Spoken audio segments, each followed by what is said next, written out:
Vish një këpucë, por këmbët ju rrin akull të ftohta, ja një truk I thjesht për ju. Është dimër dhe jashtë, po bëhet gjithmonë më shumë ftohtë. Këto temperatura të ulta mund t'ju bëjnë të ndjeni sikur po ju ngrinë duart ose këmbët. Është mirë që të shmangni sepse këmbët e ftohta do të thotë që mund të sëmureni dhe kjo gjë nuk është fare e mirë nëse keni viruse nëpër këmbë. Gjithçka që ju duhet të keni është një hile e materialeve izoluese. Për shembull, mund të përdorni një batanie të thjeshtë izolimi që e gjeni edhe në dyqane ose ndonjë material tjetër izolues që mund të zgjidhni vetë. Më pas merrni këpucët tuaja dhe I fusni edhe copën e izolimit. Por si ta bëni këtë?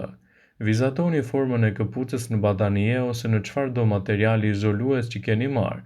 Priheni në këtë formë, pastaj futni poshtë edhe tabanit të brendshëm. Ju do të vini re se kjo do të jetë një mënyrë izolimi për të patur këmbë të ngrohta edhe në këpucët tuaja jo të rehatshme.